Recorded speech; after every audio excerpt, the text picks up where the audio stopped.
इसके अंदर CRDA नहीं है, इसके अंदर उससे भी एडवांस है, इसके अंदर है HPCR, यानी कि high pressure common rail direct injection system इसके अंदर लगा हुआ है। जिससे क्या होता है, जैसे मान लो इनलाइन पंप था, इनलाइन पंप का प्रेशर था लगभग 250-300 बार, 400 बार मैक्सिमम, इसका प्रेशर मैक्सिमम 2500 बार है। अब आप उससे कैलकुलेशन करो कि कितना ज़्यादा इसका प्रेशर है पंप का, जिसकी वजह से क्या होता है कि तेल को बिल्कुल महीन कर देता है, बारीक पाउडर फॉर्म में कर देता है, जिससे कि सारा जो डीजल है वो बर्न हो जाता है। तो इसके अंदर सबसे बड़ा फ़ायदा इसका क्या देखने को मिलता है, वो ये मिलता है, जब मैं 5210 को चलाता था तो वो धुआं देता था, स्टार्टिंग के टाइम भी, रेस को रेव करते टाइम भी वो धुआं दिखाता था। लेकिन इसके अंदर खासियत क्या है, ये धुआं का नाम भी नहीं दिखाता, ना स्टार्टिंग के टाइम दिखाएगा, ट्रैक्टर अगर दब भी रहा होगा, RPM भी घट रहे होंगे तब भी धुआं नहीं दिखाएगा, यानी कि धुएं वाली दिक्कत इसके अंदर बिल्कुल खत्म है। इसके अंदर धुआं नाम की चीज़ दिखाई नहीं देती। मैं स्टार्ट करके भी आपको आगे वीडियो में दिखाऊंगा।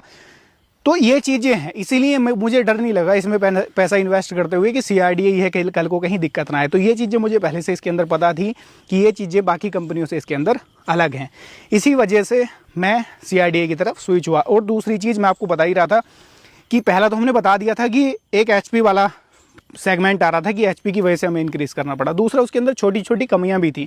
जैसे कि कमी क्या थी, अगर मान लो मुझे उसके अंदर ROPS लगवानी हो तो उसके अंदर मुझे क्या करना पड़ रहा था, पूरी किट बदलवानी पड़ रही थी, फेंडर भी चेंज हो रहे थे, दोनों सीट भी चेंज हो रही थी। और सीट चेंज होने के बाद भी कमाल क्या है ना, वही एक हाथ की सीट आ रही थी उसके अंदर, ठीक है, जिसके अंदर इतना बैक रेस्ट है, ये कमर पूरी पीठ दुखने लग जाती है। 1-2 घंटा आप ट्रैक्टर चला लोगे तो ये दर्द करने लग जाएगी। और कमाल की बात क्या है, कंपनी ने क्या करा है, कॉस्ट कटिंग सभी कंपनियां करती हैं, ये नहीं सभी कंपनियां करती हैं। क्या करा, अगर CRDA भी ले लेना हम, इसका 5405, 5310 या 5075 विदाउट AC कैप, तो उसके अंदर भी ये सीट नहीं है किसी के अंदर भी, उसके अंदर भी वो नॉर्मल सीट है जो सब में आ रही है, आप लोग भली बात ही जानते हो। तो ये एक दिक्कत मुझे आ रही थी कि अगर मैं उसकी तरफ भी चला जाऊँ तो मुझे सीट वही मिल रही थी फिर, ठीक है। अगर उसके अलावा मैं अगर CRDA में भी जा रहा था विदाउट AC कैबन, तो ये सारे फीचर मुझे तब भी नहीं मिल रहे थे। उसके अंदर भी ना तो इस तरीके का फ्लैट प्लेटफॉर्म मिल रहा था, ना ये चीज़ फ्लैट मिल रही थी, और सबसे बड़ी बात, ना मुझे ये सीट मिल रही थी। तो बात वहीं आ रही थी, HP तो उसकी बढ़ रही थी, लेकिन जो मैं कंफर्ट उसके अंदर चाह रहा था वो मुझे मिल नहीं पा रहा था इसके अंदर, कि वो सारी चीज़ें मुझे इसके अंदर मिल पाएँ, ठीक है।